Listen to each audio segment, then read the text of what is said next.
ഒരു കഥ പറയാം. യേശു പറഞ്ഞ കഥ, ഈസാ നബി പറഞ്ഞ കഥ എന്നൊക്കെയുള്ള ആമുഖത്തോടു കൂടി ഒരുപക്ഷെ ഈ കഥ നിങ്ങൾ നേരത്തെ കേട്ടിട്ടുണ്ടാവും. ഗുരുവും ശിഷ്യനും കൂടെ ഒരു യാത്രയ്ക്ക് പുറപ്പെടുകയാണ്. യാത്രയ്ക്ക് പുറപ്പെടുമ്പോൾ 5 അപ്പം പൊതിഞ്ഞ് ഗുരു ശിഷ്യൻ്റെ കയ്യിൽ ഏൽപ്പിച്ചു. കുറച്ച് കഴിഞ്ഞപ്പോൾ വിശപ്പ് തോന്നിയപ്പോൾ ശിഷ്യൻ അതിൽ നിന്ന് ഒരപ്പം എടുത്ത് കഴിച്ചു. യാത്ര കുറേ മുന്നോട്ട് നീങ്ങിയപ്പോൾ ഗുരുവിനും വിശന്നു, ശിഷ്യന് വീണ്ടും വിശന്നു. രണ്ടുപേരും ചേർന്ന് ഭക്ഷണം കഴിക്കാൻ വേണ്ടി ഒരിടത്തിരുന്നു. പൊതി തുറന്നു നോക്കിയപ്പോൾ 4 അപ്പം മാത്രമേ ഉള്ളൂ. ഗുരു ചോദിച്ചു, അല്ല, ഒരപ്പം നീ എടുത്ത് കഴിച്ചോ? ശിഷ്യൻ പറഞ്ഞു, ഇല്ല, ഞാൻ കഴിച്ചില്ല, ഞാൻ കണ്ടിട്ടേ ഇല്ല. അങ്ങനെയാണല്ലോ. ഗുരു വീണ്ടും വീണ്ടും ചോദിച്ചു, നീ കഴിച്ചില്ലേ? ഒരപ്പം പിന്നെ എവിടെ പോയി? അയ്യോ, എനിക്കറിയില്ല, ഞാൻ കഴിച്ചിട്ടില്ല, ഇതിൽ 4 ഉണ്ടായിട്ടുള്ളൂ, 5 ഇല്ലായിരുന്നു. അവർ രണ്ടുപേരും ഈ 2 അപ്പം വീതം കഴിച്ച് വീണ്ടും യാത്ര തുടർന്നു.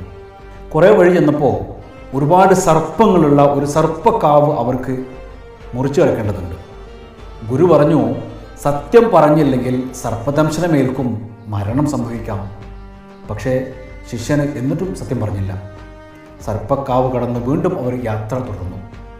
കുറേ ചെന്നപ്പോൾ ഒരു വലിയ കാട് അവർക്ക് മുറിച്ചു കിടക്കണം. നിറയെ സിംഹങ്ങളും പുലികളും ഹിംസ്ര ജന്തുക്കളൊക്കെ ഉണ്ട്.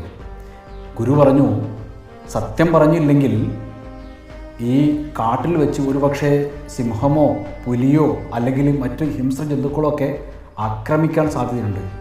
ശിഷ്യൻ എന്നിട്ടും സത്യം പറഞ്ഞില്ല. വീണ്ടും കുറേ മുന്നോട്ട് ചെന്നപ്പോൾ ഒരു വലിയ സ്വർണ്ണ കൂമ്പാരം അവർക്ക് സമ്മാനമായി കിട്ടി. ഗുരു 3 ഭാഗങ്ങളാക്കി പകുത്തു. ഒന്ന് ശിഷ്യന് കൊടുത്തു, ഒന്ന് ഗുരു എടുത്തു, 3ാമത്തേത് മാറ്റി വെച്ചിട്ട് ഗുരു പറഞ്ഞു, ഇത് ആരാണോ നമ്മുടെ അപ്പം മോഷ്ടിച്ചത് അയാൾക്കുള്ളതാണ്. ശിഷ്യൻ ചാടി വീണ് പറഞ്ഞു, ആ ഗുരു, ഞാനാണ് അപ്പം മോഷ്ടിച്ചത്. ഗുരുവിൻ്റെ ഓഹരി കൂടി ശിഷ്യന് കൊടുത്തിട്ട് ശിഷ്യനെ തനിച്ചാക്കി യാത്ര തുടർന്നു. ഈ 3 ഓഹരി കൂടി ഒരുമിച്ച് തലയിൽ ചുമന്ന് പോകാൻ ശിഷ്യന് ആവതില്ലാതെ വന്നപ്പോൾ ശിഷ്യൻ അവിടെ കാത്തിരുന്നു, ആരെങ്കിലും വരും, സഹായത്തിന് ആരെങ്കിലും കിട്ടുമെന്ന് കരുതി. കുറച്ച് കഴിഞ്ഞപ്പോൾ അതുവഴി ഒരു കൊള്ളസംഘം വന്നു. അതിൽ 3 പേരുണ്ടായിരുന്നു. ഈ കൊള്ളസംഘത്തെ കണ്ടപ്പോൾ ശിഷ്യന് സംഗതി അത്ര പന്തിയല്ല എന്ന് മനസ്സിലായപ്പോൾ അയാൾ പറഞ്ഞു, ഒരു കാര്യം ചെയ്യാം, നമുക്കിത് 4 ഭാഗമാക്കി തിരിക്കാം, എന്നിട്ട് നമുക്ക് തുല്യമായിട്ട് 4 ആൾക്കും പങ്കെടുക്കാം. ഓക്കെ, കൊള്ളക്കാരും സമ്മതിച്ചു. അങ്ങനെ അവർ 4 ഭാഗമാക്കി ഓരോരുത്തരുടേത് മാറ്റി വെച്ചു. അവർക്ക് നന്നായി വിശക്കുന്നുണ്ടായിരുന്നു. അപ്പോൾ അവർ പറഞ്ഞു, നമുക്കൊരു കാര്യം ചെയ്യാം, ഭക്ഷണം കഴിക്കാൻ. എന്നാൽ അപ്പോൾ ഭക്ഷണം അവിടെ കൂട്ടത്തിൽ ഒരാളെ അവർ പറഞ്ഞു വിട്ടു, നീ പോയിട്ട് ഭക്ഷണം വാങ്ങിച്ചോ. അങ്ങനെ അയാൾ ഭക്ഷണം വാങ്ങാൻ വേണ്ടിയിട്ട് കുറച്ച് ദൂരേക്ക് പോയി. അയാൾ പോയപ്പോൾ ഇവിടെ ഉണ്ടായിരുന്ന കൊള്ളക്കാരിൽ 2 ആൾ പറഞ്ഞു, അതേ, ആ പോയ ആളില്ലേ, അയാൾ ശരിക്കും ഞങ്ങളുടെ കൂടെയുള്ള ആളല്ല, അയാൾ വഴിയിൽ നിന്ന് ഞങ്ങളുടെ കൂടെ കൂടിയതാണ്, അതുകൊണ്ട് അയാൾക്ക് ഈ ഓഹരി കൊടുക്കണ്ട. അയാൾ ഭക്ഷണം കൊണ്ട് വന്നാൽ ഉടനെ തന്നെ നമുക്ക് എന്ത് ചെയ്യണം, അയാളെ തല്ലിക്കൊല്ലണം.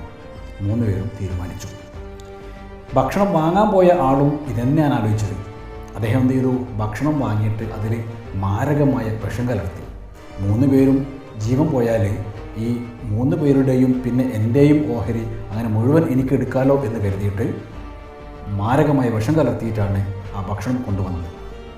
വന്ന ഉടനെ തന്നെ 3 പേരും ചേർന്നിട്ട് ആ ആളെ തല്ലിക്കൊന്നു. എന്നിട്ട് അവരെന്ത് ചെയ്തു, ഭക്ഷണം കഴിച്ചു. സംഭവിച്ചതെന്താ, 4 പേരും മരിച്ചു. കുറച്ച് കഴിഞ്ഞപ്പോൾ ഗുരു അതുവഴി തിരിച്ചു വന്നു. അപ്പോഴാണ് ആ 4 ഓഹരിയും അവിടെ കിടക്കുന്നുണ്ട്, 4 മൃതദേഹങ്ങളും കിടക്കുന്നു.